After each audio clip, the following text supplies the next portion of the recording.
Este programa llega a ustedes gracias a Barak Rabá, firma de abogados. Continuamos.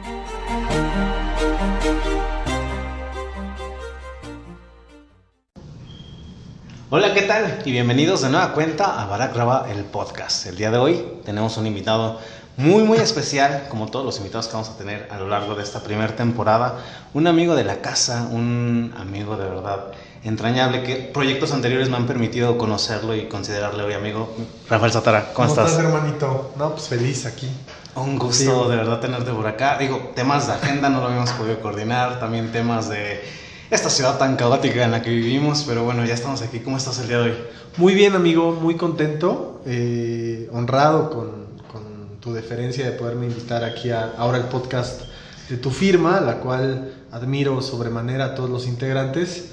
Me precio de ser amigo tuyo y pues sumamente complacido por estar ahora acá. Estuvimos en Eclécticos, en alguna otra entrevista y hoy pues nos ha tocado estar por acá, muy felices. Totalmente de acuerdo, incluso te lo decía detrás de cámara, primero que nada agradecerte este impulso a ese proyecto que me ha permitido llegar a lugares que ni yo mismo imaginaba, porque tú fuiste el primer invitado como abogado. Te comentaba que a lo mejor en un principio no era la idea y esa luz que nos diste en ese entonces y ciertas recomendaciones que nos hiciste fueron las que hoy nos permitieron, los que hoy nos permiten estar aquí. Pero amigo, normalmente yo acostumbro en otros proyectos preguntarte por qué elegiste estudiar Derecho. En Eclécticos precisamente ya no lo resolviste, invitar a la gente que vaya a escuchar esa entrevista, porque amén de que ya tiene unos meses, es una muy buena entrevista, creo que es, me lo dijiste tú, pues de mis favoritas que me han hecho. Pero aquí me gustaría comenzar por otra parte. ¿Cómo ha sido el proceso de Rafael Zatara, digamos de quizá algunos años hacia acá, justo para estar en donde hoy estás? ¿Cómo ha sido este proceso? ¿Qué adversidades y qué también luces has visto a lo largo de estos, quizá vamos a ponerle 2 o 3 años para acá?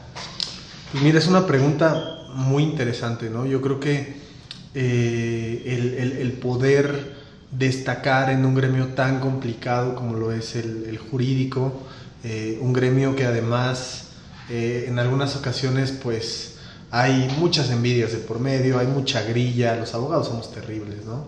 La realidad de las cosas es que he sabido, ¿no?, aprovechar las oportunidades que la vida me ha puesto. No es nada más llegar por llegar. Yo creo que me falta un tremendo y gran camino por recorrer. Acá pues no soy tampoco una institución ni mucho menos, pero bueno, pues trabajamos, tratamos de aportar y de destacar lo más posible. Lo que yo te podría decir, pues que estamos donde estamos gracias a que le hemos fregado, ¿no? La verdad es que hemos trabajado mucho.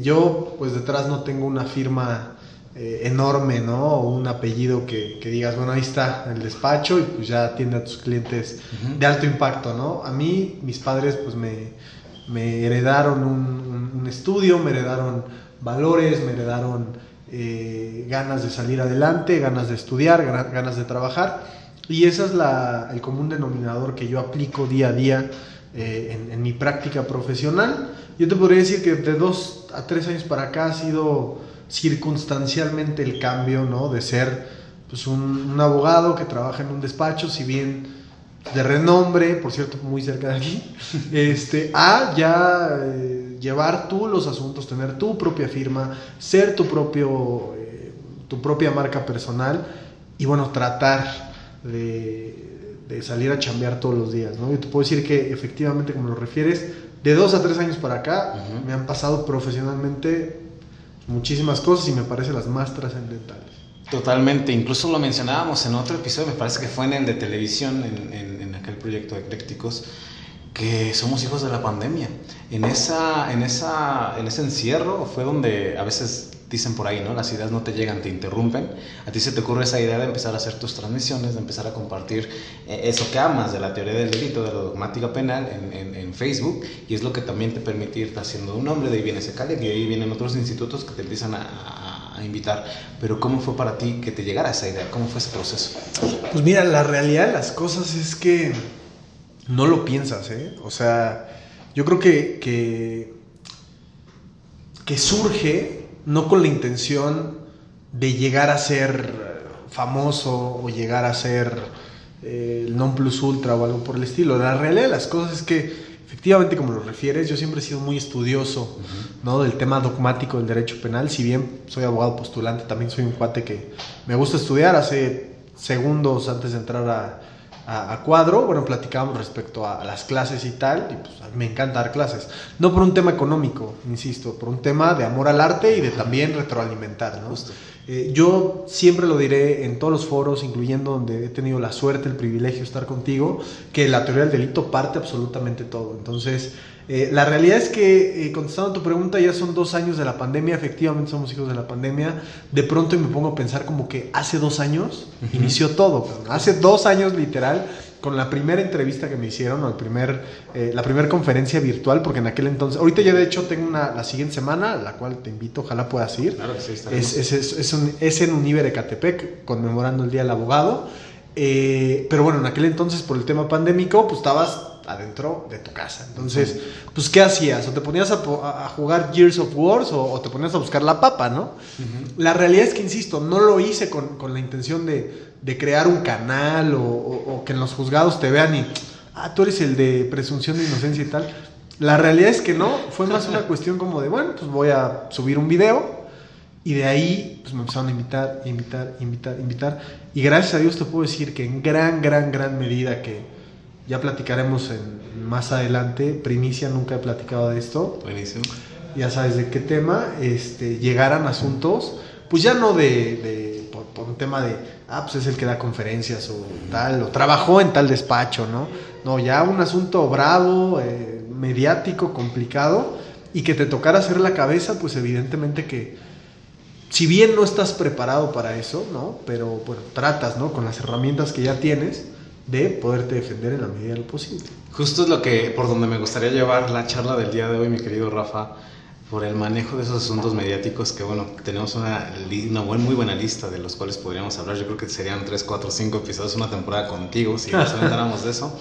Pero me hiciste recordar justo en aquel primer episodio de Eclécticos, me comentabas, bueno, yo te platicaba que a cierta señora de los libros de cierto juzgado yo la conocía y te conocía a ti y decía, no, pues te prestaban hasta libros, me acuerdo perfecto, y te reconocen en el juzgado. Sí. Saludo, doña Rosa, si está viendo esto, sí, se lo vamos a llevar. Y es bien curioso porque a mí también me pasó la semana pasada ahí en Niños Héroes. O sea, vas a juzgados, vas normal y la gente te empieza a reconocer. Y para mí eso, no, como dices, no es un tema de ego, porque ni siquiera va por ahí, sino es un tema nada más también de inspirar a veces, ¿no? También todo es posible y bueno, ese podcast lo enfocamos mucho a esa parte. Me recuerdo que el título fue un podcast para un estudiante de Derecho, haciendo alusión al libro de Miguel Carbonell, de un libro para un estudiante de Derecho. Pero aquí se pueden asomar también estos estudiantes. ¿Tú qué les dices a esos estudiantes para no dejarlos como de lado y ya entrar a lo profundo de la plática del día de hoy? ¿Qué consejo hoy les das para que precisamente sigan sus sueños y que sepan que lo pueden lograr? Que nadie les ponga límites. O sea, yo llegué a tener pláticas de esta naturaleza con compañeros de la carrera, con gente que consideraba mi amiga o amigos, y que hoy pues están en su casa jugando Xbox, ¿no? Mientras uno está pues en la trinchera, ¿no? Y recuerdo que en alguno de esas pláticas era como de, no, pues es que nosotros no vamos a hacer como, ¿no? No vamos a llegar a... Yo la verdad es que sí soy un cuate muy ambicioso y muy necio, cabrón. Entonces, sí. ¿Por qué no, cabrón? O sea, la realidad es que lo platicamos ese día, ¿no? En torno al deporte. Yo soy un cuate que vincula toda la vida al deporte. O sea, es como la disciplina que te da el deporte. Totalmente. Hace poco, de mañana a noche tengo una audiencia de juicio oral, en donde, si Dios quiere y nuestro trabajo lo permite, vamos a poder lograr un enorme resultado. Y yo recuerdo que en la audiencia pasada yo le decía a la familia de mi representada, esto se gana porque se gana, cabrón. Y somos un equipo y vamos a darlo todo, porque al final el proceso penal está diseñado para que dos adversarios, o bueno, cuando peleas o debates contra el Ministerio Público, se entiende que está el asesor jurídico. Entonces, si eres defensor, pues te vas a aventar un tiro con dos, ¿no? Para que puedan chocar, o sea, para que puedan dirimir la controversia de manera contradictoria en una igualdad de condiciones. Entonces, si eso lo remontas a un partido de fútbol, es lo mismo. Si eso lo remontas a una pelea de box, es lo mismo. Hace poco tuve la suerte de comer con uno de los penalistas que yo más admiro en el gremio jurídico, con el enorme tigre Regino, y me decía, es que eso es tu score. O sea, las audiencias que subes son tu score. O sea, es como el Canelo, que ahí está mi pelea, he ganado 10 peleas, he perdido 5 empatados. Es lo mismo con un abogado. Un abogado penalista que está inmerso de sistema acusatorio de juicios orales, es un peleador. O sea, no tiene otra concepción más que la de un peleador. Y un peleador pues tiene que ser echado para adelante, valiente y muy disciplinado. Entonces, yo lo que les podría decir es, no se limiten nunca. Y el contrario, y el abogado que vean en la tele, que, bueno, hoy me ha tocado a mí, ¿no? Ayer, por ejemplo, que te ven y tal. O sea, yo no soy marciano, no tengo 3 pies, no tengo 5 ojos, no. Soy tan humano como el chico que ahorita está viendo la transmisión, de pronto y leyendo un libro. Yo hacía mucho eso, O sea, yo luego estudio escuchando a personajes que admiro mucho, ¿no? O música, ópera o rock and roll para poder estudiar, y siento que esa es la forma idónea para que podamos nutrir, ¿no? El conocimiento, porque al final yo incluso luego se lo digo a la señora que nos hace el aseo, se lo digo a mis hijas respecto a los libros, ¿no? Que compro a Doña Rosy y a otros más como obsesivo compulsivo. Sí. O sea, los agarro y les digo, esto es dinero, cabrón.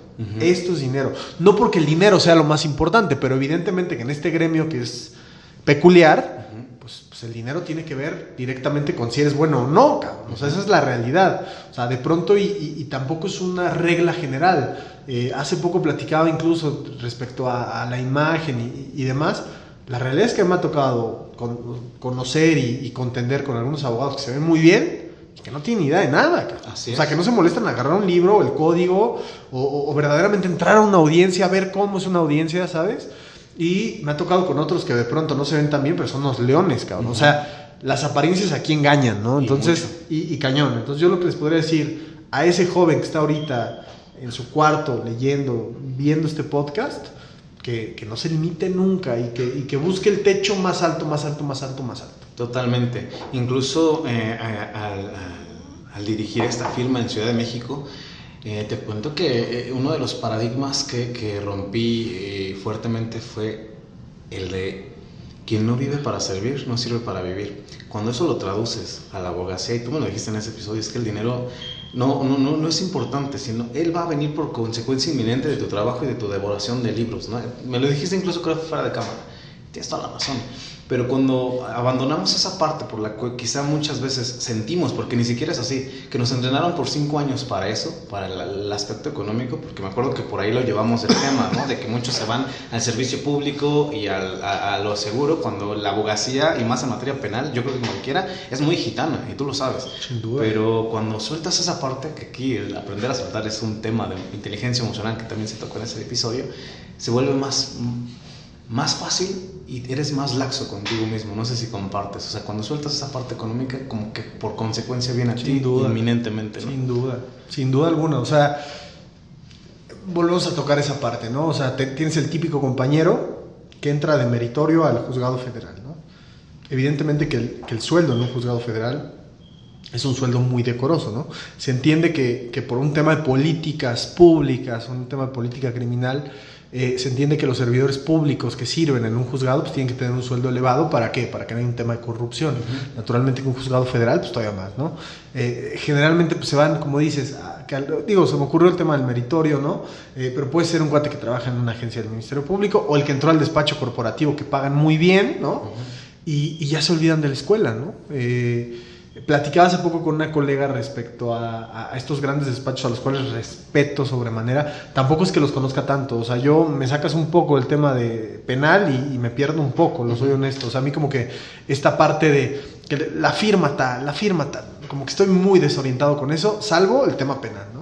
Como que siento que temas de abogados laborales, abogados corporativos, abogados fiscales traen mucho esa onda gringa de la firma. El senior abogado, el senior no sé qué, el junior, yo no entiendo nada, cabrón. O sea, y ahí el gran detalle, Ricardo, es que a esta colega le ofrecían un puesto en uno de estos tantos despachos que tiene 4,000 abogados. 4,000 abogados, cabrón. O sea, son 5 socios. Caray. O 3, 4, X. Desde ahí suena mal. ¿Qué número vas a hacer tú? Sí. El 4,302, cabrón. Sí. O sea, y podrás ganar un dineral, pero el día de mañana te corren y el 3401 sale a la calle diciendo, ¿qué hago?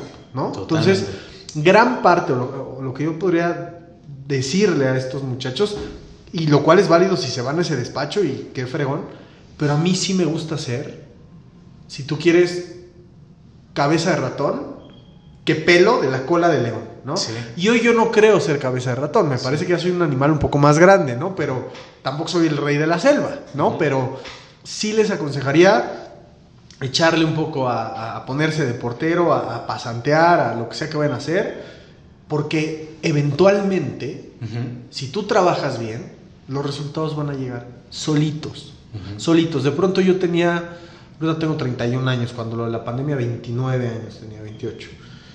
Y no vislumbraba como bueno, si hago conferencias igual va a caer trabajo. Real no. Lo fui vislumbrando conforme fue pasando el tiempo y que mes con mes me iba cayendo un asunto. Y cobraba y no. Y así, y así, y así. Hasta que cayó el asunto. Y ahí cambió todo. O sea, ahí sí te puedo decir que ya no es de que vayas al juzgado y ay, el abogado. No, de que ya te ubican señoras así, ay, tú eres el abogado de, ¿no? Entonces, tampoco es importante eso, ¿eh? O sea, sí es un gremio muy vanidoso, muy ególatra, muy tal, pero al final tampoco el abogado que veas en la televisión y que tenga el asunto de X candidato, X gobernador, quiere decir que es el mejor abogado. De pronto y también ver el trasfondo de cómo le llega ese asunto, ¿no? Cierto es. Yo creo que verdaderamente lo importante radica en hacer lo que te gusta, que te apasione lo que te gusta, que seas bueno naturalmente y que entiendas que del esfuerzo, del trabajo, del ahínco, te va a caer lo económico, sí o sí. Como en consecuencia Exactamente, exactamente. Y también, bueno, entran factores de pronto la suerte, de pronto y también que te sepas mover, o sea, hay muchos factores, que ¿no? te sepas vender. Sin duda alguna, porque somos un producto. Lo decíamos ese día. Ese día, efectivamente. Somos como esta Coca-Cola, lo mismo. Aquí te pones ese escaparate que son las redes sociales. Ahí es donde tú te vendes y donde la gente dice, me gusta lo que haces. Yo precisamente por eso no tengo empacho. Evidentemente que a mis clientes les consulto, oigan, soy medio farandulero, ¿no? Esta audiencia me parece que me quedó muy bien. ¿Cree que la pueda subir? Claro que sí. Es que al final somos espejos y como tú mismo te tratas es lo que vas a reflejar y hasta en los asuntos son los asuntos que vas a traer. No sé si sin compartes. duda. O sea, si tú te sientes porque lo eres, porque también sentirse sin serlo, ahí te encargo. Pero si te sientes porque lo eres, esos mismos asuntos te van a traer. O sea, el tipo de asuntos que son hechos para ti, como un traje a la medida, ¿no? Sin duda alguna. Y también implica mucha preparación mental, ¿no? De pronto, y yo me acuerdo cuando empecé a trabajar en esto con el licenciado Juan Rivero, que fue mi jefe, al cual le quiero mucho. Yo lo veía en la tele, ¿no? Yo lo primero que lo vi en la tele y cómo manejaba los medios y cómo se manejaba y cómo... Y de pronto y te toca a ti y agarra ciertas cosas, ¿no? Sí. Al final toda esa gente que pasa en nuestra historia es nuestra maestra, sin duda alguna. Y hay maestros para bien y para mal, hay maestros que de pronto y son gente que te tira mala onda, sí, pero también es tu maestro, ¿no? También esa gente que de pronto y prendió la tele y dijo, ahí está ese cuate. O sea, también a mí me deja una gran enseñanza y yo creo que del momento más fregado que puedas tener, perdón el francés, el momento más jodido puedes sacar algo muy bueno, ¿no? Incluso yo elaboraba una especie como de escrito en redes sociales en la mañana de justo eso, rodeate de las personas que ya estén donde tú quieres estar, incluso solamente de ellas, de quienes te puedes permitir tomar un consejo. Lo demás es basura, incluso se vuelve esa basura mental que te bloquea, porque cuando tú te empiezas a veces pensamos que rodearnos de esa gente quizá en inteligencias superiores nos hace chiquitos, pero no, al contrario, es una oportunidad de ahí catapultarte y sobre todo centrarte, suena trabalenguas, pero centrarte en las cosas que no sabes. ¿Por qué? Porque lo que sabes que no sabes, pues eso te limita al conocimiento de lo que como abogados tenemos una base de la cual por 5 años nos prepararon y de ahí salimos todos y de ahí partimos todos, de ahí para arriba. Sí, como pero producto, como Coca-Cola vas. Pero hay cosas que no sabemos, ni siquiera que no sabemos. Si te vas ahí a esas aristas es donde encuentras el secreto. no vamos tan lejos, a lo mejor muchos como penalistas, compliance, digo ya ahorita está un poquito pasado de moda, pero cuando ese fue el foco fue donde muchos se catapultaron hacia arriba, ¿no? Sin duda. Entonces ni siquiera estaba a lo mejor en el orbe, ni siquiera en la realidad jurídica mexicana cuando llegó ese, incluso el nombre es anglosajón. Claro. Pero hoy pregúntales a quienes llegaron ahí a esa islita antes, ¿cómo les está yendo, no? E incluso ya estás en esa isla, la explotaste, ve a otra, y viene así, el derecho es cambiante, no sé tú qué opinas de esto. Pues mira, tocando el tema concretamente del compliance al final, para todo, yo por ejemplo cuando veo estos abogados que son todólogos, ¿no? Muy respetable, ¿no? Pero, o sea, yo en penal no dejo de aprender y no dejo de desconocer todos los días. Entonces yo no podría decir, penal, luego me voy a lo laboral, me vuelvo loco. No tengo esa capacidad mental, ¿no? En cuanto al compliance, pues digo, al final es un tema preventivo, ¿no? Es una serie de lineamientos que van dirigidos a las personas jurídicas, ¿no? Y ahí entramos en un tema un poco clasista y un poco de discriminación dentro del derecho penal, ¿no? Estos abogados que defienden empresas, que defienden los famosísimos delitos de cuello blanco, ¿no? Las ORPIs. Y si tú atiendes a una premisa de política criminal, por política criminal, los delitos patrimoniales muy difícilmente llegan a una etapa judicializada del proceso. ¿Y eso a qué nos lleva? A que muchos de esos abogados que seguro en temas preventivos como el compliance o temas de acompañamiento a estas personas jurídicas que de pronto y se duelen de ciertas prácticas fraudulentas por parte de alguno de sus trabajadores, pues se moverán muy bien con el Ministerio Público como asesores victimales, se moverán muy bien en sede ministerial. Pero los pones en una audiencia y se hacen pipí, o sea, real. Entonces, yo creo que llegar a un justo medio entre saber temas patrimoniales, por supuesto, pero también saber que para conocer este sistema de impartición de justicia o este sistema de enjuiciamiento, pues tienes que ver otros delitos. No estoy diciendo que te vayas a delincuencia organizada, ojo, Refiero por ejemplo, de los delitos de homicidio o feminicidio, incluso hasta violencia familiar, si tú quieres, que puedes llegar a una audiencia inicial y también puedes aprender muchísimo de eso, porque también este negocio, porque es un negocio, cierto, parte de la doctrina, de lo que viene en el código, de lo que viene en la Constitución, de lo que viene en los tratados internacionales, de lo que viene en la doctrina, a llevarlo a la práctica. Es una exposición, es prácticamente ir a exponerle un tema al juez. Y yo, por ejemplo, procuro ser muy expresivo y procuro ser muy espontáneo a la hora de llevar las audiencias. Es decir, yo no soy un cuate que el artículo 316 establece los requisitos no, o sea, soy como más, dice esto, bueno, pues al final es un sistema oral, ¿no? Al final es un sistema en donde la valoración de la prueba parte de la lógica y de las máximas de la experiencia. Entonces, o sea, lo habrás visto en alguna de mis audiencias, pero digo, señoría, no hay que ser Einstein para saber que lo que está diciendo el Ministerio Público es humanamente imposible, ¿no? O sea, esas cosas que de pronto y alguien cuadrado, porque yo soy todo menos cuadrado, no lo haría, ¿no? Entonces, sí creo que hoy, por ejemplo, concretamente el tema del compliance, pues sí, ya pasó hace 5 años, o hace 5 o 6 años diferentes instituciones del alto pedorraje en materia penal aquí en México, pues se daban mucho ese taco y como dices ya el tema del nombre, el compliance, ¿no? Sí. Los abogados de ciertas instituciones, ¿no? Como del compliance y tal, cuando en realidad te das cuenta que no es precisamente desahogar un órgano de prueba o desahogar 10 órganos de prueba en etapa de juicio oral. Pero creo que la luz estuvo en haber llegado ahí antes, ¿no? Incluso hasta como yo estudié también administración de empresas y en los negocios así es, el que llega primero ahí es el que explota la isla. Pues sin duda. Eso me refería, o sea, y aquí vendrá después otro tema, se nos viene, no sé, se me ocurre aquí rápido, el metaverso y todo este derecho digital y el que llegue ahí va a poder aprovechar esa isla. Me parece importante también, mi querido amigo, como comentábamos hace un bloque, llevar la charla del día de hoy contigo respecto al manejo de asuntos mediáticos, pero creo que acabas de dar en 2 aristas importantes que nos van a permitir, como preámbulo, insisto, llegar allí. Tú me has manifestado muchas veces, incluso en charlas de café que hemos tenido fuera de cámara, tú detestas ser asesor jurídico, ya nos lo dirás por qué, pero quiero manejar 2 figuras, asesor jurídico y fiscalía, para llegar quizá a reparación del daño y todo eso. Asesor jurídico, salvo tu mejor opinión, muchas veces se tiene este sesgo de decir, me adhiero a lo que dice la fiscalía y ya. No, cuando la labor del asesor jurídico, y tú lo sabes porque lo has llevado, cuando no te guste, es aportar pruebas. También es coadyuvar, justamente, y muchos no lo hacen. ¿Cuántos no en redes vemos que sí, asesor jurídico? Pero asesor jurídico, ¿de qué? Si nada más te adhieres a lo que dice la fiscalía. Fiscalía, que en muchos asuntos, y nos ha tocado aquí verlo en la firma en innumerables ocasiones, digo, amén de que viven en automático y podemos a lo mejor exculparlos, pero de repente, no sé, se me ocurre la primera que me viene a la mente. Reportan en la carpeta que radiaron porque había temas de localización, cuando el imputado siempre estuvo en un hecho de tránsito, siempre permaneció hasta casi convaleciente en su vehículo. Cositas tan mal estructuradas que hacen que bueno, a veces te ayudan a ti.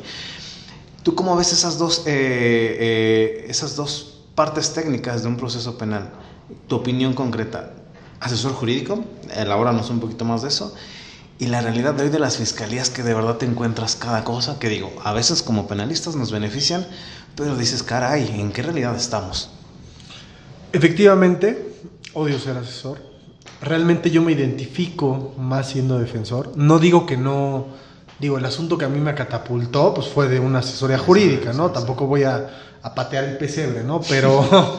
Pero sí me siento más identificado defendiendo, eso es definitivo. Ahora, en cuanto a la figura, es una figura que nace derivado de la reforma constitucional en materia de justicia penal de junio de 2008, la tan llamada contrarreforma penal. Y bueno, el asesor jurídico es el abogado de la víctima, es el asesor victimal, es quien va a dar acompañamiento a la víctima con la finalidad de que sus derechos no se vulneren. Hablabas de reparación del daño. Una de las finalidades que tiene este proceso penal de impartición de justicia, este sistema de enjuiciamiento, es que, en primera instancia, pues esclarecer qué pasó, ¿no? O sea, el derecho humano que tenemos todos al acceso a la verdad, ¿no? El esclarecimiento de los hechos. Que un culpable no quede impune, es decir, que si alguien cometió un hecho delictivo, bueno, pues que pague, que enfrente el proceso penal y que la autoridad jurisdiccional pues pueda imponerle como consecuencia de haber cometido una conducta delictiva, pues una sanción o una medida de seguridad. Y naturalmente que proteger a los inocentes, y dentro de los inocentes pues sabemos que la víctima es un inocente, ¿no? Ya sea víctima directa, víctima indirecta, ofendido, como también se le conoce dentro del Código Nacional de Procedimientos Penales, víctima u ofendido. El asesor jurídico, pues su papel como órgano técnico dentro del procedimiento penal, pues será que con su actuación pueda velar por los intereses de la víctima. Y no muchas veces los intereses o la teoría del caso de la asesoría jurídica tiene que ver con la teoría del caso de la fiscalía. Por eso es muy complicado. De pronto y te puedes encontrar con un fiscal que se lleve muy bien con la defensa. A eso iba, sí. Entonces, si eso pasa, pues tu chamba como asesor jurídico pues se agrava, ¿no? O sea, el estar correteándolo, el estar solicitando audiencias de control por omisiones del Ministerio Público, porque promoviste algún acto de investigación, porque incorporaste algún dato de prueba dentro de la investigación y resulta que el Ministerio Público no te lo acuerda, no te lo recibe, se esconde de ti. Hablamos de cosas prácticas, de cosas reales, ¿no? Y pues bueno, ¿qué haces? Pues pegarles. Yo, por ejemplo, como asesor jurídico soy más detestable que como defensor 1000 veces. O sea, lejos del tema, me identifico más defendiendo, lejos de ese tema, creo que es más chamba siendo asesor. Sí. Y uno pensaría que no. O sea, uno diría, no, es que siendo asesor, pues ahí te adhieres, como bien refieres. No, hay ocasiones en que tienes que hacerle el trabajo al Ministerio Público y tienes que en audiencia inicial, pues no permitir que el barco se caiga, ¿no? O sea, literal. Entonces, manifestar, o sea, aclaraciones y precisiones, asesor, tal y tal, ¿no? Al Ministerio Público se le fue tal y tal cosa, ¿no? O nos vamos a etapa intermedia. Precisamente por eso hay un escrito de coadyuvante, para que tú también como asesor jurídico señales los vicios formales que tiene la acusación del Ministerio Público. Entonces, me parece que es muy interesante esta figura, me parece que es una labor tremenda, es una labor enorme el ser y asistir a las víctimas, ya sea desde una vertiente particular como en nuestro caso, o ser un asesor jurídico que el Estado asigna a las víctimas en atención a que o no quieren pagar un abogado o de pronto y no tienen para pagar un abogado. Y ahí también te metes en otro rollo muy similar al de las fiscalías, ¿no? Los asesores jurídicos públicos que usualmente, deja tú que se adhieran, tienen 80 audiencias al día. Entonces no pueden siquiera empatizar con un asunto, porque volvemos al tema de lo que platicábamos de estas grandes firmas. El trabajador 4.322, el asunto 4.322 pues les vale poco menos que el asunto 3.232, ¿no? Entonces esa parte burocrática que ya tiene que ver con cómo están constituidos las vertientes del Estado y las autoridades y demás, pues me parece que es lo que podríamos llamar como el cáncer de la administración y persecución de justicia, ¿no? Justo. Hablando de las fiscalías, pues bueno, algo muy similar, ¿no? Al final, pues es burocracia, al final, general o usualmente los ministerios públicos, digo, no sé exculparlos ni mucho menos, pero se vuelven poco empáticos con las víctimas, ¿no? De pronto y ya ven tantas cosas que ya es como de, pues sí, violaron a su hija. Sí, mataron a su hermano. Sí, ¿sabes? Entonces ya se vuelven como, ¿no? Y súmale el tema corrupción que hace que bueno, las instituciones no funcionen como tendrían, ¿no? Totalmente. Ahorita, por ejemplo, tú decías, oye, es que, pues, en cuanto a un tema de cuasiflagrancia, ¿no? O flagrancia en cuanto a su segunda vertiente. La cuasiflagrancia que surge en el sistema tradicional es una buena forma de poder justificar el detener a una persona de manera ilegal. Me explico. ¿Tú cómo puedes detener a una persona sin orden jurisdiccional o bien una orden de aprehensión o de captura? Bueno, el artículo 16 y el 146 del Código Nacional prevé que si ves a alguien cometiendo un hecho delictivo lo puedas detener en el momento. Por eso se llama flagrancia, infragranti, viene del italiano que quiere decir en el momento.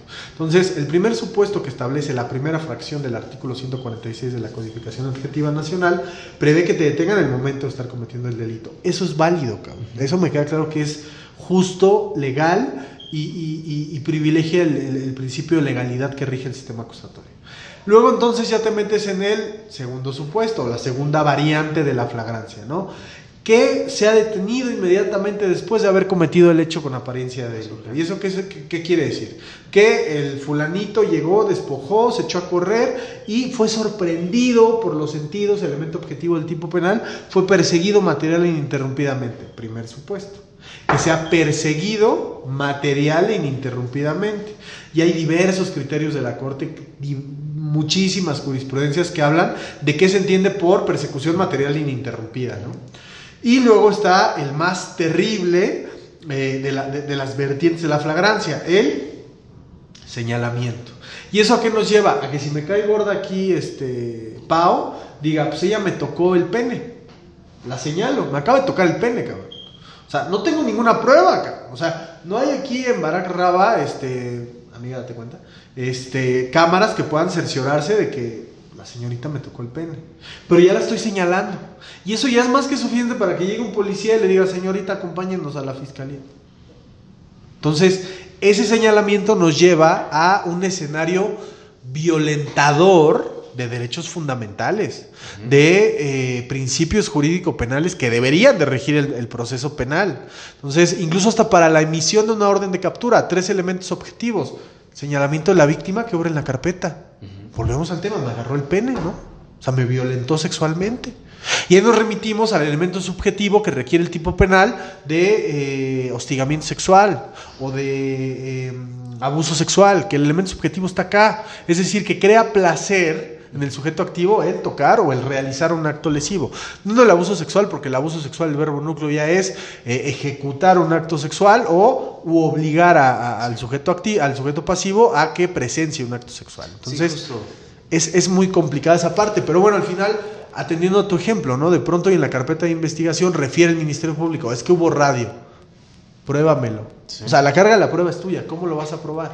O esta absurda idea de pensar que 2 policías captores en sus entrevistas ministeriales tienen la misma noción del hecho circunstanciado. Eso, bajo una regla de lógica y máximas de las experiencias, es imposible. Y no es porque vayas y lo digas en la salud, pero es la realidad. No, y nos ha tocado ver peores. O sea, incluso de cierto delito, el que me digas, dice en el título de la carpeta doloso y toda la estructura de culposo al revés. Entonces llegas y con la suerte de que quizá te toque, en este caso fue así, un juez garantista que desde ahí los haga añicos y te dé la libertad, incluso desde el control de la detención. Pero qué necesidad, como dice la canción, qué necesidad de llegar ahí, ¿no? Qué necesidad, ¿no? Y les vale. O sea, ese es el grandioso tema que les vale. Y lo peor del caso, digo, tampoco tienes que ser un maestro Jedi en las audiencias para que te vayas a una audiencia, cabrón. O sea, a mí me ha tocado ver ministerios públicos que leen todo. Sí. No te peleas como, a ver, el artículo 48 del Código Nacional establece que es un proceso oral, está leyendo. O sea, esto es de venir a exponer y argumentar, es un tema de argumentación jurídica, lógico jurídico. No te pones a pegarles por ahí, pero sí dices, cabrón, no comprendiste nada. De pronto te toca un ministerio público que sí es un crack, ¿no? Sí. Y que ahí de pronto ya hay otros intereses, porque también el ministerio público que conoce de la detención de un fulano, pues atiende a intereses de arriba y de arriba y de arriba, y ya es otra vez el leviatán, sí. ¿No? De que se origina de la autoridad y se origina del gobierno y se origina del cáncer, corrupción, y se origina de países latinoamericanos, y te vas a un problemón, cabrón. O sea, te vas y te vas y te vas y te vas y te vas y ves que el cáncer es terrible, ¿no?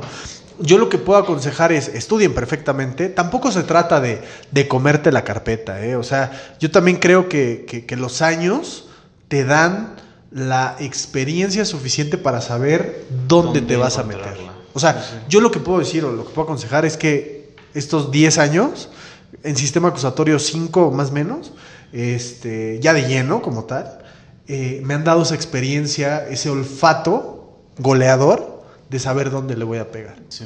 Y que aparte hablo como perico.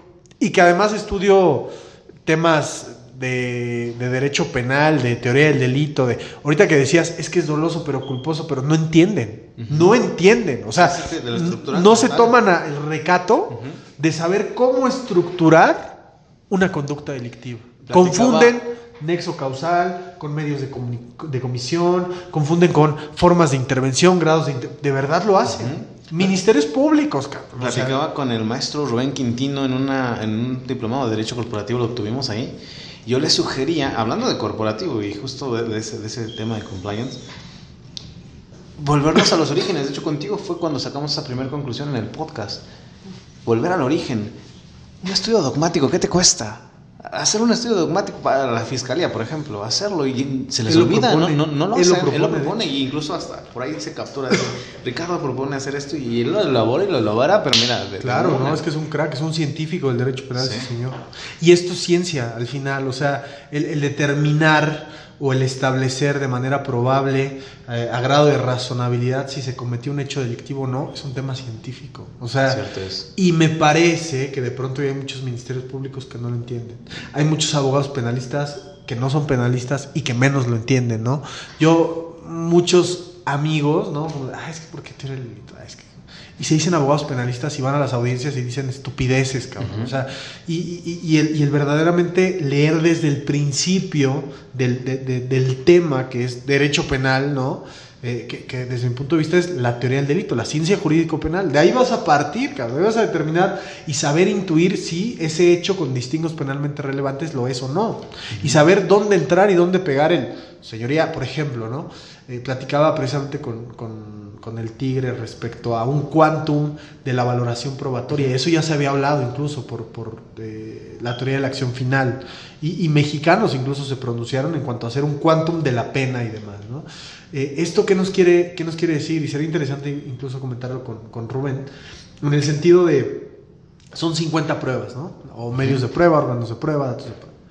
¿Cuáles verdaderamente son válidos? ¿Cuáles verdaderamente importan? Y uno diría, bueno, en etapa intermedia para eso es, ¿no? Para poder determinar cuáles verdaderamente se relacionan con derechos circunstanciados. ¿Qué medio de prueba es idóneo? ¿Qué medio de prueba es pertinente? ¿Qué medio de prueba verdaderamente va a esclarecer los hechos y no va a contaminar al tribunal de enjuiciamiento? Sin embargo, si esto lo atendemos desde una etapa inicial, que es donde se desarrolla la audiencia inicial, créeme, los procesos serían menos engorrosos. Cierto. Entonces, yo creo que como defensor debes de saber ese órgano de prueba, señoría, ese dato de prueba no es razonable. O sea, no es ad hoc al hecho circunstanciado que están investigando, ¿no? Entonces, ahí tienes a los ministerios públicos. Pone como medio de prueba el dictamen pericial, que tampoco es dictamen pericial. Como dices, leyéndolo, que es lo que sí, está más es una locura. Sí. Es que no saben. Vuelvo al tema. México no es un país que verdaderamente se sepa expresar. Entonces, llegan los juicios orales y se hacen pipí. Sí. O sea, esa es la realidad. Platicábamos con Alex Díaz Antonio, un amigo en común que tenemos, el juez Alex Díaz Antonio, juez de control, y con Faustino Carrillo Ahumada, que también es un juez de retiro, y ambos coincidían en una parte. ese tema que justo tocabas, el cáncer está, sobre todo en esta primera parte del proceso, en que el Ministerio Público, diagonal, juez, no respetan la evolución de la prueba, la que nos enseñaron desde las primeras clases, dato a medio, prueba. Desde ahí, o sea, que el juez de juicio oral ya lo hiciera. Alex dice mucho eso, de hecho. Pero, ¿por qué no lo hacen? Bueno, ¿por qué no lo hacen? ¿Tú qué opinas al respecto? Cobardía, burocracia. Actor en automático, No a ver meterse qué te saca el turno, ¿no? Sin O sea, duda, o sea, no es mi el- problema, O sea, yo juez me voy al estándar de prueba, que es mínimo en etapa inicial. Hablamos de la etapa inicial, de la audiencia inicial, ¿no? De pronto podemos platicar del juicio oral, que es distinto. Ese es Ahí otro- sí ya ese es de, otro boleto. acredítame que eso es un delito y que ese señor lo cometió, ¿no? Ahí ya partimos. A ver. Estoy en entrevista, Urge. Bueno, Pau, estoy en entrevista. Sí. ¿Qué pasó? ¿Y eso qué es? Márcame en 1 hora, ¿vale? Vale. Hay una clientita que me dice, me subieron a módulo, y yo, ¿qué hiciste, cabrón? O sea, bueno, sí, yo creo que es un tema muy complejo, ¿no? El tema estándar de prueba que de pronto y la vinculación a proceso puede ser algo bueno, ¿no? O sea, filtro para llegar a una etapa judicializada del proceso, a una investigación complementaria que sea vigilada por el juez de control, puede ser un arma de doble filo, ¿no? O sea, dicen aquí en México, este vasito de Perrier y esta anteriormente auto de formal prisión, ahora vinculación a proceso, que no es lo mismo, definitivamente no es lo mismo, no se le niega a nadie, ¿no? Entonces, ¿bajo qué supuestos? Estándar de prueba. O sea, es mínimo aquí, con que el señor, hablo del Ministerio Público, venga con un dato de prueba que yo estime suficiente, es más que suficiente para que lo vincule a proceso, ¿no? O sea, que se establezca que se ha cometido el delito y que muy probablemente el señor que está como imputado lo cometió. Entonces, eso nos lleva pues a un arbitrio por parte de la autoridad pues muy complejo y muy poco garantista, ¿no? Entonces, por eso la audiencia inicial me parece muy interesante. O sea, ahí, si tú solicitas el plazo constitucional o la duplicidad, se aplican las reglas de intermedia, ¿no? A ver, vamos a debatir la pertinencia de estos medios de prueba, vamos a debatir la pertinencia de estos datos de prueba y ya de ahí interrogar. Entonces, yo muchas veces cuando me toca defender y pido el plazo o la duplicidad, cierro generalmente y es muy interesante porque cuando pides esa duplicidad, cuando pides ese plazo, es un juicio oral, literal. ¿Por qué? Porque vas a interrogar. Y ahí, de acuerdo a lo que tú dices de dato, medio, prueba, es la prueba lo que está diciendo ese señor. Entonces, si nos vamos a un quantum, este señor trae dato, ¿y yo qué traigo? Prueba.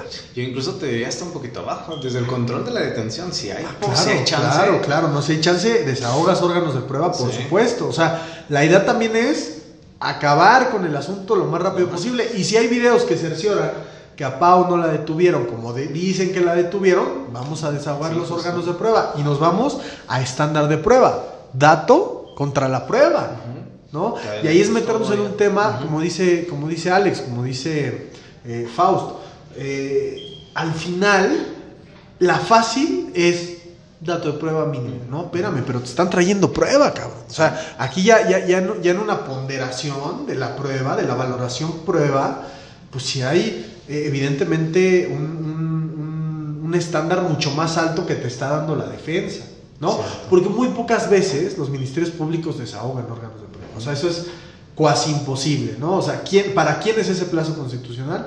Pues para la defensa, o en su defecto, en un control de la detención. ¿Quién va a ser el que va a estar corriendo para traer y desahogar los videos mediante un testigo experto que pueda cerciorarnos que esos videos fueron obtenidos de manera lícita y que además un testigo experto, no sé, en reconocimiento humano, que diga, sí, ese señor es el que está aquí tirado? ¿A qué hora lo están deteniendo? A las 10 de la mañana. ¿A qué hora dice la carpeta de investigación? A las 7 de la mañana. ¿Está mintiendo? Sí. Por tanto, el hecho circunstanciado se cae. Los tiempos de traslado no coinciden, atentan contra lo que establece la Constitución, los convenios internacionales para la protección de derechos fundamentales, y vámonos. Y toda esa argumentación, o sea, vuelvo al punto, la teoría del caso traída al proceso. y a la práctica, totalmente. Sin duda alguna. Me parece buen punto justo para comenzar el tema que queríamos tocar contigo, para ir cerrando esta charla, mi querido Rafael. Manejo de asuntos mediáticos. Aquí en la firma hemos tenido también la oportunidad de tener esos tipos de asuntos, y no solamente tenerlos, pasa a veces que, te decía yo detrás de cámara, con estos computadoras que traemos en los bolsillos, alguien que graba vuelve un asunto mediático y lo sube a redes y se te sale del asunto, ¿no? Sin duda. Algo que a lo mejor era tan normal. Y ahí el manejo es diferente. Un manejo más allá de lo técnico, un manejo minucioso y con pincitas de lo que se va a hacer, porque ya tienes quizá la prensa detrás, ¿no?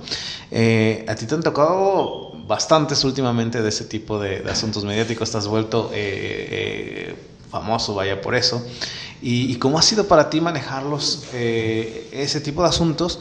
Porque lo decíamos en el primer bloque, a ti, abogado en construcción, un día te puede caer, y ni siquiera porque sea quizás cuestión de suerte, porque a veces se convierte, como bien dijimos hace rato, un asunto normal en mediático por un video. Para ti, ¿cómo es manejarlos? ¿Cómo ha sido ese proceso para también que la gente que nos está viendo y escuchando pueda entenderlo? Amén de que un día nos va a caer uno. ¿Tú has hecho un trío alguna vez? No. Bueno, cuando te toque, sabrás qué hacer. Es algo muy parecido. Yo también nunca en mi vida había tenido un asunto tan grande, ¿no? Hablo del tema de Octavio Caña, en paz descanse. La realidad es que, vuelvo al punto, ¿no? Trabajas en despachos. Yo trabajé, por ejemplo, en Olea y Olea, que le tocó llevar la defensa de Granier, por ejemplo, ¿no? Exgobernador de Tabasco. Y evidentemente que pues, trabajas en el despacho, ¿no? Pero no estás en el ojo del huracán. Y difícilmente esos despachos, hablo, o sea, en general, no de mis ex jefes, a los cuales les aprecio, a don Javier le aprecio mucho, pero difícilmente te sacan a cuadro a ti. O sea, usualmente ves cuando son asuntos tan grandes, al abogado principal. De pronto y los asociados son los que andan en friega, y los pasantes, y ellos les toca pues nada más, a ver, dame el resumen, a ver de qué se trata, y voy a hablar con Ciro Gómez Leiva, ¿no? Y es interesante el estar, también aprendes muchísimo, y de pronto y también eso me ayudó mucho a estar preparado cuando me cayó lo de Octavio, ¿no? Uh-huh. Pero lo de Octavio es que fue gigante, cabrón. O sea, lo de Octavio, recuerdo que me habló Pati Chapoy, cabrón. O sea, Pati Chapoy, de oye, quiero una entrevista contigo y tu equipo mañana, ¿no? De CNN también me hablaron internacional. O sea, es que el asunto fue tan grande que rebasó el tema de México. O sea, Octavio Caña yo creo que fue el asunto más mediático de Latinoamérica en su momento. O sea, el día que pasó real era una locura lo de Octavio, ¿no? Y bueno, la realidad es que, abriendo la pregunta que te sonrojó, lo mismo, o sea, sabrás qué hacer, ¿no? De pronto, y me habré equivocado, seguramente, yo no soy, pero para nada, el conocedor de la verdad absoluta. O sea, me falta un mundo en este oficio, en este negocio. Sin embargo, creo que no hice las cosas mal. Creo que hice lo que tenía que hacer, mediática y jurídicamente, porque lo más importante, lejos de lo mediático en un asunto de ese tamaño, es lo jurídico, lo que se hace, ¿no? Hace poquito comentaba justo esta parte que yo me siento muy complacido concretamente de ese asunto, porque yo el trabajo que tenía que hacer lo hice, y si volviera al 29 de octubre del año pasado, volvería a hacer lo mismo. De pronto y en la selección de gente no, pero jurídicamente hablando hice lo que tenía que hacer, lo que estimé correcto hacer, y pues bueno, de pronto y que llegaran, recuerdo mucho una entrevista que real, así como en la televisión te caen 30 cámaras, 50 micrófonos, y te hacen preguntas gente, ¿no? Con el respeto que me merecen los reporteros, ¿no? De pronto ellos tendrán un conocimiento muy vasto en cuanto a los medios de comunicación, pero me queda claro que en cuestiones jurídicas no tienen una idea, ¿no? Entonces, oiga, y traía un arma, oiga, y este cuate, oiga, y... O sea, espérame, cabrón. O sea, aquí lo que se tiene que indagar es el cómo murió, y evidentemente que pues, no murió por un infarto, cabrón. O sea, no murió porque se desvaneciera. Si hubiera sido el caso, pues el asunto hubiera sido otro. Bueno, ni siquiera será un asunto, ¿no? Entonces, bajo la lógica, ¿no? Las máximas de la experiencia, se entiende que al señor lo mataron y que, pues bueno, hay que esclarecer esa parte, ¿no? Entonces, yo soy un creyente, yo le agradezco a él. Digo, de pronto y no traté tanto con él, pero le agradezco y siempre le estaré muy agradecido, ¿no? Siempre le estaré muy agradecido porque ese asunto a mí me dinamitó muchísimo, a él y a su familia, pero digo, más a él, porque pues, él fue la víctima, ¿no? En este asunto, y deseo de todo corazón que se pueda esclarecer y que puedan investigar y a la postre castigar a quien privó de la vida, ¿no? Totalmente. Hermano, vamos a irle dando cierre a esta charla, siempre deliciosos contigo, con una serie de preguntas concretas. Parece whisky, pero no es, Una serie de preguntas, sí, por el color de la... Sí, parece whisky in the rocks. Una serie de preguntas concretas que la respuesta pueden hacerlo para darle conclusiones al episodio. Sin duda, dale. Bien, la primera pregunta sería la siguiente. ¿Qué consejo tú solías dar en el aspecto profesional que hoy te das cuenta que es un pésimo consejo, que ya no lo darías otra vez? Que trabajen por dinero. Peor consejo, sin duda. ¿Por qué? ¿Por qué lo dabas o qué ha cambiado? No, realmente nunca lo he dado, pero ahorita de pronto como que a ver qué consejo no darías, lejos de si lo diste o no. O sea, reformulé la pregunta. No, o sea, pero ¿qué consejo sí dabas? O sea, ¿qué sí estaba como en ti? Que ahora no. Ya no. Ajá, no te asocies con amigos. Ese era... Sí, ese es el primer consejo. Es más, si puedes, no te asocies. Sí, o sea, tuve por ejemplo los grandes despachos de cualquier materia, salvo estos corporativos que son gigantescos y que hay 1000 intereses. Pero tú ve así, abogado, despacho, tal, generalmente están solos y tienen subordinados, no gente igual. Por lo mismo, el abogado es ególatra. Y si en un asunto de estos mediáticos, y me pasó, quieren treparse. Entonces, si eres tú, y dice mi suegra y dice muy bien, si eres tú, la calabaceas tú. Cierto. Y si ganas tú. Eso no quiere decir que vayas solo, tampoco. Rodéate de gente que igual y te admira un poco, que trabaje para ti, y en virtud de ello me parece que es la mejor forma. Ahora, si te vas a asociar, pues bueno, de pronto también puedes hacerlo, no digo que esté mal, pero digo, en mi experiencia no ha sido la mejor decisión. Y no lo hagas con amigos muy cercanos, porque trastoque es como asociarte con familia, básicamente. Sí, es regla de oro hasta en los negocios, amigo. Sin duda. ¿Qué cosa está impregnada en tu ideología que te cuesta defender porque el general de la gente no comparte contigo? ¿Cómo? ¿Qué cosa de tu ideología, de tu forma de pensar, te cuesta defender con los demás porque los demás no lo comparten en general? Algo muy concreto. Qué buena pregunta. Pues mira, yo en muchísimas reuniones he tenido con algunos amigos de la prepa y tal. O sea, muchos les dan muchísimos... Yo lo platicamos en el podcast pasado, que yo era un desmadre, cabrón. O sea, real sí tengo maestros que me encuentro de repente en las tortillas. Me pasó hace muy poquito. Fui a casa de mi mamá y pues fui a las tortillas, cabrón. O sea, también soy un ser humano, cabrón, ¿no? Que come tacos, ¿no? Y me decía la maestra así azorada, no, es que te veo. Y esa maestra, muy curiosamente, en alguna ocasión me dijo, no, es que tú si no juegas fútbol vas a acabar vendiendo hamburguesas, ¿no? Y toma la vida, ¿no? Entonces, sí me ha tocado como amigos que, oye, qué padre, tal. Y otros que, ¿no? El típico de, el Chicharito es un tonto. Ve, falló esa, en su sillón, echándose una cheve. O sea, a mí me gustaría esa gente que estuviera un día donde está el Chicharito. Y entonces, el Chicharito Vela, el que Herrera, que ahora fue muy criticado porque se fue a la MLS. Ya me gustaría a mí jugar en la MLS, ¿no? Entonces, sí tenemos mucho eso, ¿no? Eso está bien papa, ¿no? Cualquiera va, o sea, deja que te critique gente que esté a tu nivel, ¿no? O sea, y no porque seas non plus ultra, por supuesto que no. O sea, en este podcast habrá 1000 abogados mejores que yo, me queda muy claro. Pero tampoco somos improvisados, ¿no? Y tampoco se trata como de, A mí me pasa en ese sentido, me llegó lo que hablábamos hace rato, ¿no? De un gremio envidiosamente envidioso, así lo definimos fuera de cámara. Pues esta parte de, ¿qué eres? O sea, cuando empiezas a proyectarte, ¿no? Porque es trabajo, eso es lo que no saben, son desveladas, es enfocarse. Sin duda. ¿Y qué eres, abogado o locutor? No, pues soy un abogado y también soy locutor o sea... Y te juzgan, ¿no? Y aún así no estás completo, ¿no? Y si tú supieras, ¿no? Entonces, no, y aparte les quedas a deber. Ajá. O sea, aparte que, pues eres abogado y locutor, es bien fácil. O sea, esto es como, volvemos al tema, el abogado es un gladiador, ¿no? La banda que te juzga así en redes, porque, vuelvo a insistir, yo luego subo mis audiencias, y el juez, y... Bueno, a ver. Justo. A ver, o sea, yo te quiero ver a ti en audiencia, ¿no? Totalmente. Porque ahí tienes que muchos, no digo que todos, no voy a decir nombres, pero Audiencia ganadora, auto en óbico. Sí. O sea, y de pronto y ahí el Ministerio Público se fue leve o de pronto y no. O sea, yo no lo tengo que decir. O sea, yo cuando subo una audiencia la subo. Ahí está.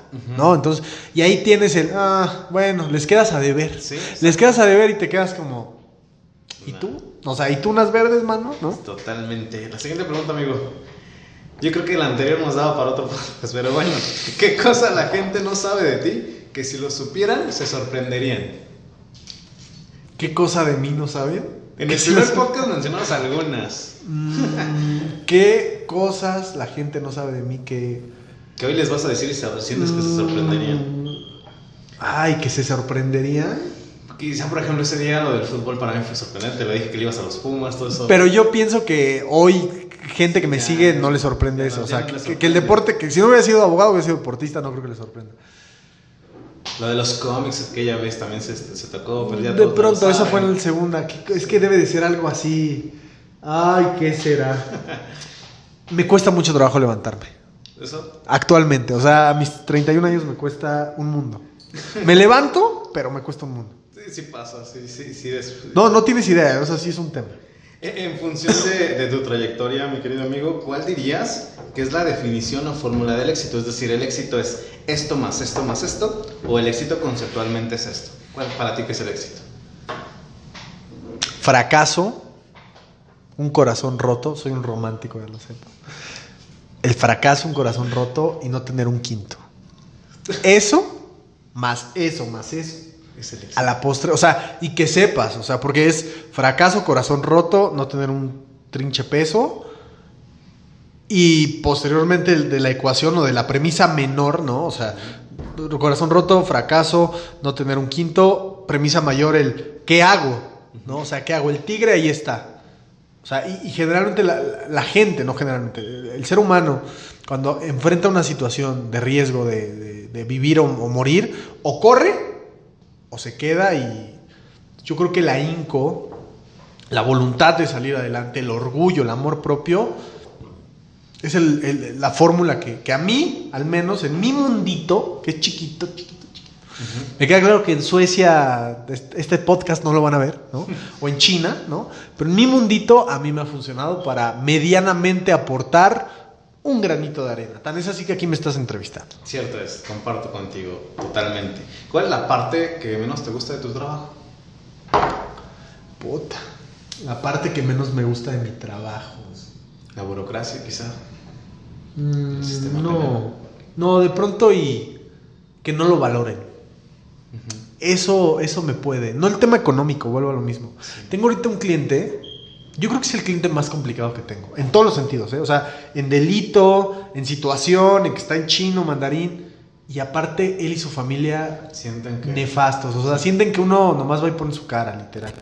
Y en el tema económico lo mismo, y siento que cuando no, es más, ni siquiera es un tema de lana, vuelvo a lo mismo, porque la lana llega, o sea, de verdad, chavos, la lana llega. Esa sensación que te da ese abrazo posterior a sacaste a alguien, no tiene madre, ¿eh? No tiene nombre, no tiene perdón de Dios. O sea, esa relación que es... Yo tengo dos clientes, Alex, al cual le mando un fuerte abrazo, y Aldo, que le voy a mandar un fuerte abrazo también, que con ellos me pasó esa conexión. O sea, lejos de que en ambos casos, o sea, en uno estaba atoradísimo, el otro no tanto, fue de mis primeros asuntos solo. El otro yo creo que fue como mi final de Champions. O sea, sí. La neta, bien esa audiencia y esa sensación de gracias, cabrón. O sea, de verdad, te lo voy a... O sea, mis hijos, si tengo un hijo, se va a llamar como tú. O sea, eso no tiene nombre. Sí. Entonces, de pronto y está el contrapeso de te la rifaste, hiciste... Es más, este asunto que te platico que está nefasto, estaba ya nefasto por abogados que no saben del sistema y que hicieron un desmadre, ¿no? Les arreglas medianamente el barco, le das un poco, una luz de esperanza y no te lo agradecen. Eso, híjole, creo que es eso lo que te podría decir que detesto. La gente malagradecida en este gremio. Estoy totalmente de acuerdo. Hablo de clientes, gente que ayudas también de pronto, ¿no? O sea, colegas, o colegas que como que ya te ven que, ay, vamos a trabajar juntos. O sea... Quieres llegar de patrón y no, o sea, sí, hay que chingarse, o sea, no hay más. Totalmente. Una persona que del gremio, que tú consideres que está infravalorada en el sentido de que tú sabes que el conocimiento que tiene y que puede compartir es muy bueno, pero que no tiene el foco suficiente justo para que la gente que nos está viendo y escuchando vayan a seguirlo. Que no tiene el foco que quizá tú o que yo tenemos, pero que su contenido es muy bueno o su capacidad. Ay, qué buena pregunta. Es que en el gremio hay muchos. Seguro, ¿no? Seguro habrá. Ay, qué buena pregunta. No sé, porque te podría decir 2, 3 que se me vienen a la mente, pero sí tienen foco y dan chingo de cursos, conferencias. A ver, dinos uno, a lo mejor no es para la gente que nos está viendo, ¿no? No sé, yo admiro mucho a Nancy Villafán, le mandamos un saludo. Incluso, no te creas, ella es un poco mayor que yo. Y a veces, no sé, tengo como dudas y le pregunto. No tengo empacho alguno en decirlo, ¿eh? O sea, porque acá no somos Superman. Y de pronto y ella me ha ayudado y orientado en muchas ocasiones. Lo digo muy... Alex, incluso en algunas cosas. Que luego de pronto, y con Nancy hay más confianza porque Nancy es postulante. Uh-huh. Alex no, Alex es autoridad. Entonces, yo no pido favores nunca, jamás. O sea, yo pido a él, por ejemplo, que es muy bueno en tema de medidas cautelares. Nancy también, pero digo, él es juez, ¿no? O sea, como que tiene otra perspectiva. Y a mí me late mucho el tema del debate de medida cautelar. Tuve un asunto en donde me ejecutaron orden de aprehensión por feminicidio en grado de tentativa. Y el pinche juez le corrigió la plana al Ministerio Público de una manera... Uh-huh. Híjole, no tienes idea lo infame, pero... Recuerdo que platicaba con Alex, me dio una cátedra de medidas cautelares, me dio una ruta crítica que yo no había visto y no, bueno, es... Ahora también te podría decir de él, ¿no? O sea, que es un cuate que sabe un buen y tal, pero es un juez. O sea, es que también los jueces, salvo algunos, ¿no? Que no vamos a decir nombres, pero que como que se publicita, pero ahí dice, espérame, es que tú eres autoridad, o sea, de pronto y tampoco puedes como que ya entrar en esta onda del rockstar porque eres juez, cabrón, o sea... Sí. Y siento que Alex es muy ecuánime. Muy ecuánime y muy prudente, cabrón. O sea, lo invitas y va, pero tampoco se vuelve loco. No sé, es un cuate muy fregón. Mucha luz. El día que lo tuvimos en radio y en televisión, ves que hubo un preámbulo, lo tuve primero en televisión y luego en radio. Sí. Esos lapsos en la plática fue para mí cátedra, ¿eh? O sea, lo que sin duda, te puede decir y te lo dice de una manera... muy digerible. Sí, le mandamos un saludo, ojalá lo podamos un abrazote. De hecho ya se está coordinando también la invitación para él. Incluso pensé que dirías tal vez Gustavo Vela. Siento que Gustavo es un... Gustavo, sí, tienes toda la razón. Sí, o sea, siento que a él le falta que sea un poquito, porque quizá no es su idea. Pero cuando platicas con él de dogmática y de teoría... No, y de práctica. Es muy bueno. Gustavo Vela es un cuate que sí trabaja. O sea... De pronto, y vuelvo a insistir, hay cuates que... Estudioso, cañón. Sí, no, ese cuate estudia a Roxin. O sea, si hablamos desde un punto de vista dogmático, teórico, lo estudia. Y es un cuate que da clases. Sí. Y es un cuate que da conferencias, ¿no? Menos de las que pudiera dar. Menos, es a lo que vamos. Sí, Gustavo Vela. Se me hace que Gustavo Vela es un cuate infravalorado en el sentido de que es un cuate muy inteligente, muy brillante, no con foco tan rimbombante como otros. Totalmente, sí, ahí compartimos. Tienes toda la razón. O sea, incluso me podría atrever a decir que a Nancy la ubica, a tu público, que a Alex lo ubica, que a Gustavo no. Que ahorita a lo mejor dice, ay, ¿quién es Gustavo? Y Alex va a ser, te lo apuesto. Me pasó cuando lo tuvimos en televisión. Gustavo Vela fue de los episodios con más en vivos, porque era en vivo, gente conectada. Entonces, sí, Gustavo Vela es... No, es un cuate muy inteligente. Y hay que saber también, o sea, acá vuelvo a insistir, o sea, esto es como los jugadores de fútbol, ¿no? O sea, pues, David Beckham, ¿no? No sé, Cristiano Ronaldo, tal. O sea, hay cuates que juegan muy bien también. Hay gente muy valiosa en esto. Y hay gente muy talentosa, ¿no? También. Totalmente. Que de pronto y nos cuesta a los abogados, ¿no? En lo que a mí no. A mí la verdad es que Gustavo se me hace un crack, Nancy se me hace una crack y habrá muchos más, ¿no? Que también. Totalmente. ¿Libro, serie o película que te marcó, que te cambió la forma de ver tu carrera profesional? Ese día nos mencionabas quizá un par de... No, en corto, la Biblia, no es cierto. Saludos, Enrique. No. Libro, La columna de hierro, de Taylor Catwell, 1000 veces. Ese libro, que es un librote así, seguro los estudiantes y todos los abogados lo conocen, es la vida de Cicerón. Taylor Catwell nos recopila toda la vida de Marco Tulio Cicerón, te habla del nacimiento del Imperio Romano, de su relación con Julio César, de cómo se condujo en la política. Digo, Cicerón, si bien es abogado de profesión, pues fue más político, él fue pretor en Roma, o sea, te habla la vida de él, cómo vive, consejos incluso, ¿no? Yo recuerdo mucho en ese libro frases célebres como El abogado es un actor, cabrón, ¿no? Y es un personaje, ¿no? O sea, tú vas a una audiencia y funges como un órgano técnico que a la postre pues es un papel que vas a desempeñar en una audiencia que bien puede ser una obra de teatro, ¿no? Hace poco platicaba... Ay, ¿con quién? Creo que lo dice, el abogado nace en el teatro o algo así, ¿no? Como que sí, una onda parecida. Hace poquito platicaba con alguien, no recuerdo si con mi abogada, Areli, no recuerdo ahorita, pero que si no te podías parar en una audiencia, pues de poder, digo, de pronto te pueden decir siéntate, ¿no? Pero me parece que puede ser como más, ¿no? Más romántico. Anglosajón incluso. Sí, anglosajón e incluso tipo romano, griego, sin duda. O sea, en Grecia hacían eso, ¿no? De ahí nace. O sea, el derecho. Dirigirte al juez con ese dominio de corporal y a la. Eso estaría padrísimo. Ajá. No yéndonos a un tema de abarroli, ¿no? O sea, yéndonos a un tema de pronto ya está de empoderamiento, ¿no? De qué te pones, ¿no? Para una audiencia. De qué te pones para una entrevista. O sea. Totalmente de acuerdo. Película El secreto de sus ojos, de Juan José Campanella y del enorme Ricardo Darín, loco, de los mejores actores del mundo, Es una tremenda película. Quien no la haya visto, corra a verla. Y serie jurídica, fíjate que me la acabo de echar, es una joya, The Lincoln Lawyer. No la he visto. No la has visto, tienes que correr a verla. Es una joya y es de un paisano de Guadalajara, Manu Rulfo. Qué actuación, ¿eh? O sea, digo, qué bueno que lo pones en la mesa porque vamos a adherirnos únicamente a esa obra. O sea, tremendo el dominio que tiene de cómo se comporta un abogado. En Estados Unidos, ¿no? Porque él siendo mexicano, el tener que adaptarse a cómo es un sistema judicial en Estados Unidos, el cómo se comporta, el cómo se viste, el cómo habla con los clientes, el cómo se dirige en una audiencia, lo hace impecable. O sea, él como actuación, el trabajo de actores en esa serie es increíble, la dirección es increíble y es una serie que tienes que ver sí o sí porque verdaderamente no es una telenovela, digamos. O sea, tiene tintes porque obviamente es un drama, pero el tema jurídico lo abordan, o sea, interrogatorio, contrainterrogatorio, alegato de apertura, alegato de impresionante. Me hiciste recordar una que se llama The Life, que es un afroamericano que tiene sin dar spoilers, tiene su antro, su bar en Estados Unidos. Ya sabes, amistades que no debiera, hacen un cateo ahí y va a prisión.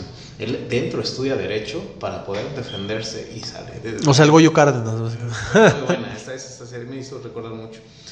Amigo, la siguiente pregunta. Si pudieras escribir un mensaje en el cielo para que todo el mundo lo viera, ¿qué diría? Abrazos, no balazos. No es cierto. Paz y amor. Sí, sencillito. Paz y amor, hermano. Y un besito. Yo creo que sí. No sé por qué.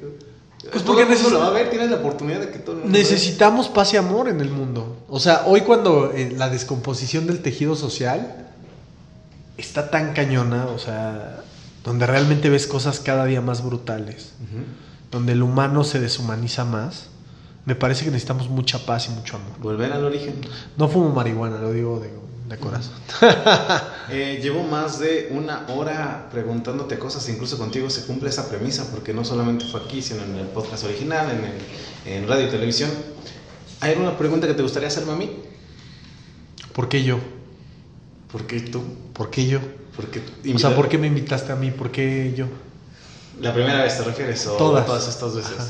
Bueno, la primera, desde luego, te comentaba detrás de cámara que el podcast tenía no tenía incluso un rumbo jurídico, era de todo.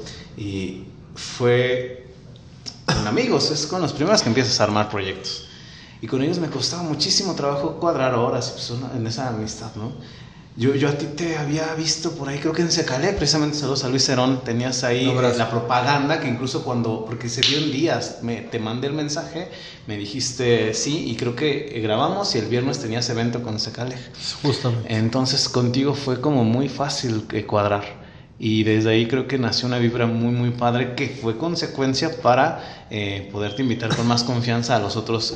Incluso tú fuiste el primero en abogado, fuiste el primero en televisión, me acuerdo ese día estuvimos como sobre el tiempo, sí, todo bien raro, sí. El primero en radio, incluso eres de los primeros aquí, ibas a ser de hecho el primero, pero tu agenda no dio, pero bueno, ¿por qué a ti? Porque creo que a veces no soy muy a lo mejor adepto de creer en el destino, pero me pongo a pensar y salgo de mí y digo, no había quizá una oportunidad, por mínima ni cuántica que había, de que tú y yo coincidiéramos o nos conociéramos. Y mira que hoy estamos aquí. Sin duda. Y está increíble. Entonces, ¿por qué a ti? No lo sé. Creo que quizá dejárselo al destino me gusta y me parece una respuesta adecuada para el día de hoy.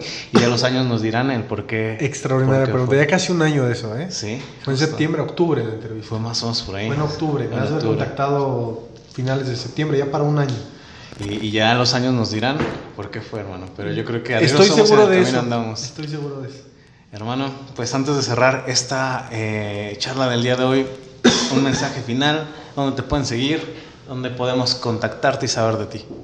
Pues mira, agradecidísimo contigo, no es como el cliché, lo digo en serio, de verdad que vale la pena siempre tener estas pláticas con una persona que en primera instancia es muy buena persona, muy buen amigo, y aparte un cuate que es locutor, que es abogado y que es jurista y que está creciendo impresionantemente, de verdad que lo digo, cada vez que veo un post tuyo me parece increíble y me da mucho gusto, lo digo de corazón. ¿Dónde me pueden localizar? Bueno, yo tengo mi despacho, Buffet Martínez Vargas Abogados, y mi página en Facebook e Instagram, como dice Marta de Baile, Instagram, Rafael Satara, con ese, quien quiera pues conocer un poco más de la dogmática penal. Ahí subimos contenido, subimos también las audiencias para que puedan verlas, cómo es una audiencia inicial, cómo es una audiencia intermedia, cómo es un interrogatorio, una audiencia de juicio, y diverso contenido. Igual si se les ofrecen mis servicios, pues ahí andamos, ¿no? Al final somos la coca y pues aquí está. Y ojalá podamos seguirte teniendo en otros proyectos que están saliendo. Viene por ahí una revista, viene el noticiero, entonces yo creo que vamos a seguir platicando. Yo encantado de la vida. Buenísimo. Pues un saludo a los que se quedaron hasta el final. Cuídense mucho. Hasta la próxima. Bye.